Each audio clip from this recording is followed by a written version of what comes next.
As I watched, the planet seemed to grow larger and smaller in toadvance and recede, but that was simply that my eye was tired. 40 millions of miles it was from us, more than 40 millions of miles off-void. Few people realize the immensity of vacancy in which the dust of the material universe swims. Near it in the field, I remember, were 3 faint points of light, 3 telescopic stars infinitely remote, and all around it was the unfathomable darkness of empty space. You know how that blackness looks on a frosty starlight night. In a telescope it seems far profounder. And invisible to me because it was so remote and small, flying swiftly and steadily towards me across that incredible distance, drawing nearer every minute by so many thousands of miles, came the thing they were sending us, the thing that was to bring so much struggle and calamity and death to the earth.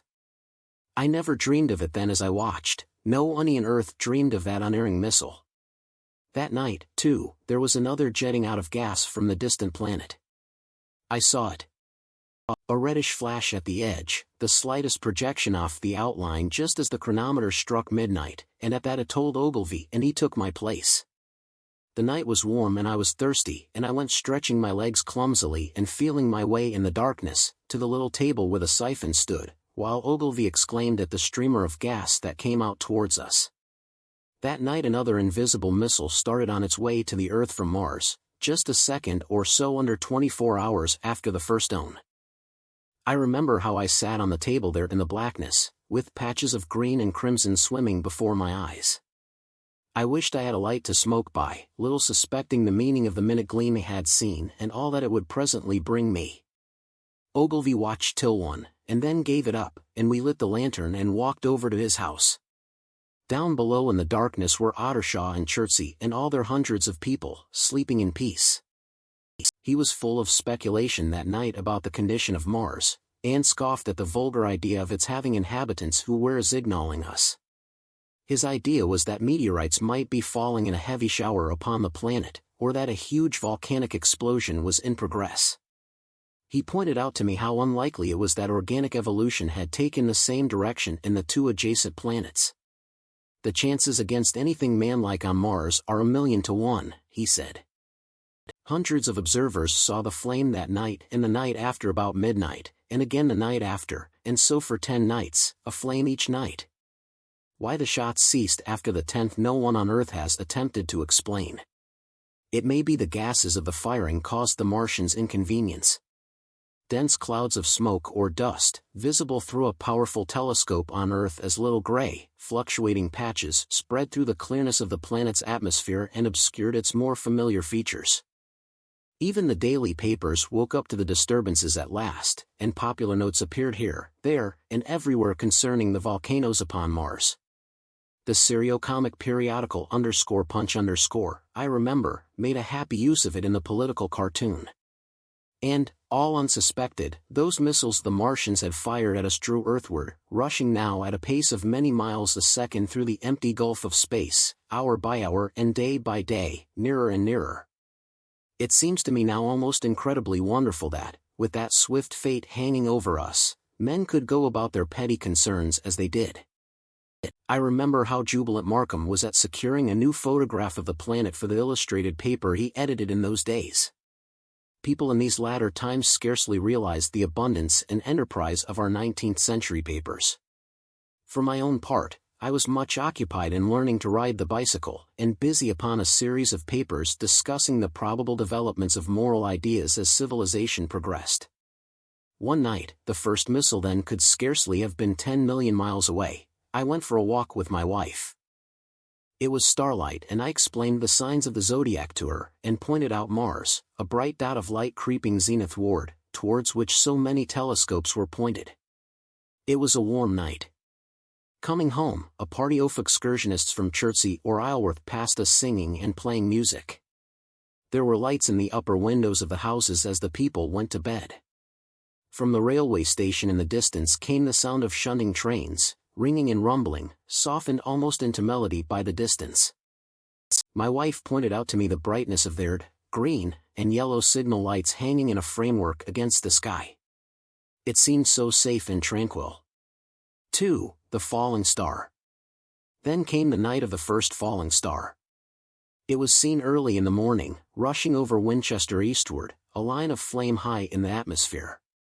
Hundreds must have seen it, and taken it for an ordinary falling star. Albin described it as leaving a greenish streak behind it that glowed for some seconds. Denning, our greatest authority on meteorites, stated that the height of its first appearance was about 90 or 100 miles. It seemed to him that it fell to Earth about 100 miles east of him. I was at home at that hour and writing in my study, and although my French windows faced towards Ottershaw and the blind was up, for I loved in those days to look up at the night sky, I saw nothing of it. Yet this strangest of all things that ever came to Earth from outer space must have fallen while I was sitting there, visible to me had I only looked up as it passed. Some of those who saw its flight say it travelled with a hissing sound. I myself heard nothing of that. Many people in Berkshire, Surrey, and Middlesex must have seen the fall off it, and, at most, have thought that another meteorite had descended. Noon seems to have troubled to look for the fallen mass that night. But very early in the morning poor Ogilvy, who had seen the shooting star and who was persuaded that a meteorite lay somewhere on the common between Horsell, Ottershaw, and Woking, rose early with the idea of finding it. Find it he did, soon after dawn, and not far from the sand pits. An enormous hole had been made by the impact of the projectile, and the sand and gravel had been flung violently in every direction over the heath, forming heaps visible a mile and a half away. The heather was on fire eastward, and a thin blue smoke rose against the dawn. The thing itself lay almost entirely buried in sand, amidst the scattered splinters of a fir tree it had shivered to fragments in its descent. The uncovered part had the appearance of a huge cylinder, caked over, its outline softened by a thick scaly dun-colored incrustation. It had a diameter of about 30 yards. He approached the mass, surprised at the size and more so at the shape, since most meteorites are rounded more or less completely. It was, however, still so hot from its flight through the air as to forbid his near approach. A stirring noise within its cylinder he ascribed to the unequal cooling off its surface, for at that time it had not occurred to him that it might be hollow. He remained standing at the edge of the pit that the thing had made for itself, staring at its strange appearance, astonished chiefly at its unusual shape and color, and dimly perceiving even then some evidence of design in its arrival. The early morning was wonderfully still, and the sun, just clearing the pine trees towards Weybridge, was already warm. He did not remember hearing any birds that morning, there was certainly no breeze stirring, and the only sounds were the faint movements from within the cindery cylinder. He was all alone on the common.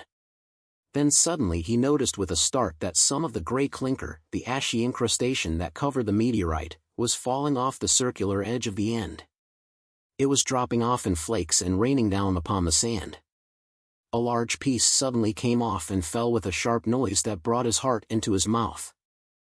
For a minute he scarcely realized what this meant, and, although the heat was excessive, he clambered down into the pit close to the bulk to see the thing more clearly. He fancied even then that the cooling of the body might account for this, but what disturbed that idea was the fact that the ash was falling only from the end of the cylinder. And then he perceived that, very slowly, the circular top of the cylinder was rotating on its body. It was such a gradual movement that he discovered it only through noticing that a black mark that had been near him 5 minutes ago was now at the other side of the circumference. Even then he scarcely understood what this indicated until he heard a muffled grating sound and saw the black mark jerk forward an inch or so. Then the thing came upon him in a flash. The cylinder was artificial, hollow, with an end that screwed out. Something within the cylinder was unscrewing the top. "Good heavens," said Ogilvy. "There's a man in it, men in it."